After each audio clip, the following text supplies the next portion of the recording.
Anda kembali menyaksikan Kominfo Newsroom. Pemirsa, Menteri Pertahanan Republik Indonesia Prabowo Subianto mendorong produsen alutsista dalam negeri untuk bekerja sama dengan produsen negara lain. Kerjasama produksi alutsista begitu penting untuk meningkatkan pertahanan negara. Menteri Pertahanan Prabowo Subianto menyerahkan 8 unit helikopter angkut berat seri H255M kepada TNI Angkatan Udara di Pangkalan Udara Atang Sanjaya pada Jumat lalu. Penyerahan dilakukan langsung oleh Menhan kepada Kepala Staf TNI Angkatan Udara Marsikal TNI Fajar Prasetyo.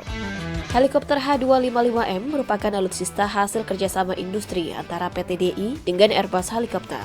Kerjasama dua produsen alutsista ini akan memperkuat skuadron udara 8 Wing 4 Pangkalan Udara Atang Sanjaya. Helikopter H225M dikenal sebagai helikopter yang aman, andal, kuat, dan serbaguna untuk berbagai misi operasi khusus, SAR, evakuasi medis, pengawasan maritim, dan bantuan tembakan dari udara. Penyerahan helikopter disebut Menhan merupakan bagian dari penguatan pertahanan negara dan melindungi masyarakat Indonesia. Kerjasama PT DI dan Airbus sekaligus menunjukkan keberhasilan Kementerian Pertahanan dalam membina industri pertahanan dalam luar negeri. Kita merintis dengan beberapa negara-negara lain dan kita sangat optimis perkembangan industri pertahanan kita akan baik dan kuat. Kita punya ketentuan ya bahwa harus ada transfer of technology dan harus ada kandungan lokal, ya, konten lokal, dan harus ada offset. Dalam arti mereka harus juga memberi kepada kita sesuatu imbalan. Ya. Pertahanan itu adalah sesuatu yang vital bagi tiap bangsa. Kita lihat negara yang pertahanan tidak siap akan diganggu,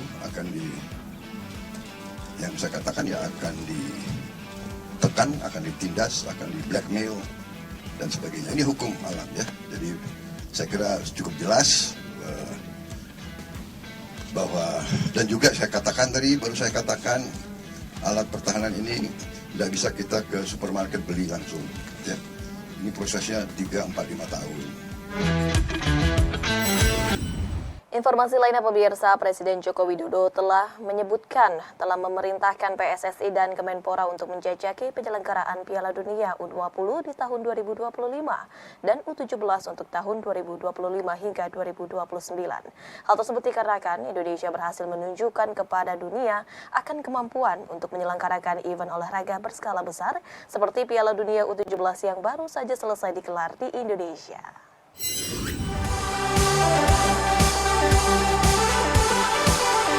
Presiden Joko Widodo dalam konferensi persnya menyebutkan Indonesia sukses menyelenggarakan Piala Dunia U17 2023. Hal tersebut turut dibuktikan dengan apresiasi yang diberikan FIFA kepada Indonesia meskipun baru pertama kali menyelenggarakan turnamen Piala Dunia. Pujian tersebut mulai dari kualitas lapangan yang disediakan Indonesia, pelayanan dan hospitality yang diberikan, hingga antusias masyarakat Indonesia untuk menyaksikan Piala Dunia U17. Menurut Presiden FIFA, gelaran Piala Dunia U17 yang digelar di Indonesia merupakan ajang Piala Dunia U17 terbaik sepanjang masa. Selain pencapaian bagi rakyat Indonesia, kesuksesan penyelenggaraan Piala Dunia U17 ini juga berdampak positif terhadap ekonomi dan pariwisata. Tak hanya itu, Presiden Joko Widodo telah memerintahkan kepada PSSI dan Kemenpora untuk menjajaki penyelenggaraan Piala Dunia U20 di tahun 2025 dan U17 untuk tahun 2025 hingga 2029 dan siap untuk bidding bersama dengan Singapura. Saya telah memerintahkan kepada PSSI dan Kementerian Kemenpora untuk menjajaki penyelenggaraan Piala U20 di tahun 2025 dan U17 untuk tahun 2025 sampai 2029 dan bidding bersama-sama dengan Singapura. Saya yakin Indonesia dan Singapura akan dapat menjadi tuan rumah yang baik untuk kedua turnamen yang tadi saya sampaikan, yaitu U17 dan U20. Pemirsa, Badan Pusat Statistik meluncurkan hasil sensus pertanian 2023 tahap pertama yang dimulai pada hari ini. Sekretaris Utama BPS Republik Indonesia Atko mengungkapkan hasil pencacahan sensus pertanian tahap 1 menunjukkan ada sebanyak 29,4 juta unit usaha pertanian pada tahun 2023.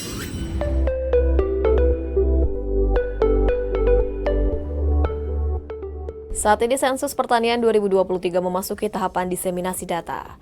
Sensus pertanian 2023 yang dilaksanakan pertengahan tahun ini merupakan langkah strategis yang diharapkan akan menjadi fondasi pemerintah dalam menerapkan kebijakan terkait pertanian dan perkebunan dalam negeri. Hasil sensus pertanian 2023, Badan Pusat Statistik mencatat jumlah usaha pertanian di Indonesia pada tahun 2023 sebanyak 29.360.833 unit usaha yang didominasi oleh usaha pertanian perorangan sebanyak 9,94%. Sekretaris Utama BPS Atko Mardianto menuturkan, jumlah usaha pertanian perorangan yang mendominasi usaha pertanian pada tahun 2023 turun sebanyak 7,45%. Namun dari jumlah perusahaan pertanian berbadan hukum mengalami peningkatan signifikan, sebanyak 35,54% dari tahun 2013 yang berjumlah 4.209 unit menjadi 5.705 unit di tahun 2023. Begitu juga dengan usaha pertanian lainnya yang mengalami lonjakan sebanyak 116.000,8% pada tahun 2023 yang berjumlah 12.926 unit dari yang sebelumnya hanya berjumlah 5.982 unit.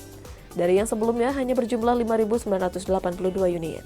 Kemudian jika dilihat dari jumlah usaha pertanian menurut subsektor, jumlah usaha pertanian terbanyak di subsektor tanaman pangan yang mencapai 15,77 juta unit usaha. Adapun jenis usaha pertanian pada sensus pertanian 2023 sedikit berbeda dengan sensus pertanian 2013 yang mencakup rumah tangga usaha pertanian, perusahaan pertanian berbadan hukum, serta usaha pertanian non rumah tangga dan non perusahaan. Ini data yang cukup lengkap, data yang cukup besar, dan bisa sampai wilayah terkecil. Mudah-mudahan setelah diseminasi ini nanti data ini bisa digunakan dan Bapak dan Ibu semua, baik yang hadir di sini maupun yang hadir melalui YouTube atau Zoom, nanti informasi lengkapnya bisa dilihat di leaflet, bisa di BRS-nya, ada buklet juga, ada publikasi, dan yang pasti bisa dilihat di web di https sensus.bps.go.id.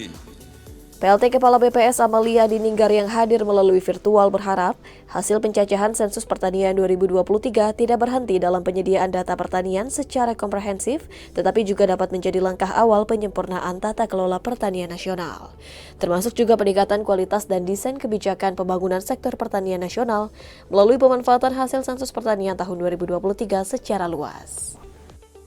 Basis data pertanian yang dihasilkan diharapkan dapat dibagi pakaikan antara kementerian lembaga dalam kerangka satu data Indonesia, sehingga nantinya ini dapat memperkuat statistik sektoral di sektor pertanian dan juga dapat mendukung secara penuh berbagai penyusunan program pembangunan di pertanian dengan target maupun kebijakan yang lebih tajam ke depan. Tentunya kami BPS mendorong pemanfaatan data ST 2023 secara luas oleh seluruh pemangku kepentingan. Menko Polhukam Mahfud MD menyampaikan sikap pemerintah yang belum menyetujui terkait revisi Undang-Undang Nomor 24 Tahun 2003 tentang Mahkamah Konstitusi. Salah satu alasannya yaitu keberatan atas aturan peralihan masa jabatan Hakim Konstitusi 10 tahun dan maksimal pensiun 70 tahun.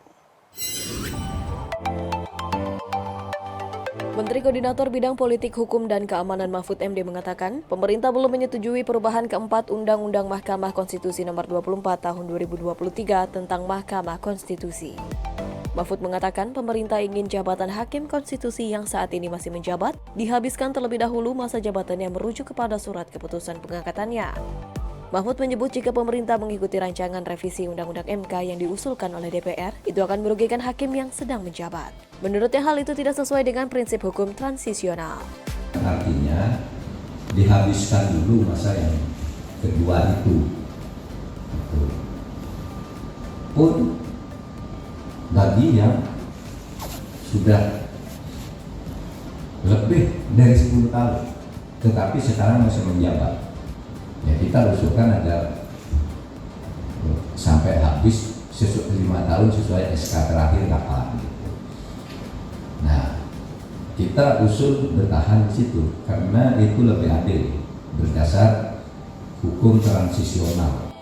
Mahfud juga sudah melaporkan permasalahan aturan peralihan mengenai usia Hakim Konstitusi ini kepada Presiden Joko Widodo. Ia mengatakan pemerintah akan bertahan dengan usulan tersebut. Atas pertimbangan tersebut, Menko Polhukam meminta DPR membahas lagi dengan pemerintah mengenai revisi Undang-Undang MK. Mahfud juga menyampaikan pemerintah sudah mengirimkan surat agar DPR tidak mengesahkan lebih dulu revisi Undang-Undang MK tersebut. Mahfud kembali menegaskan bahwa posisi pemerintah dalam revisi Undang-Undang MK ini tidak ingin ada pihak yang dirugikan. Saya sampaikan bahwa belum ada keputusan permusyawaratan di tingkat 1 sehingga belum bisa, kan kita belum tanda tangan ya. Saya merasa belum tanda tangan, Pak Yasona merasa belum tanda tangan, jadi ya saya sampaikan ke DPR. Pemirsa, usai jeda kami akan mengajak Anda membahas dialog mengenai kondisi masyarakat Kabupaten Agam pasca erupsi Merapi sesaat lagi.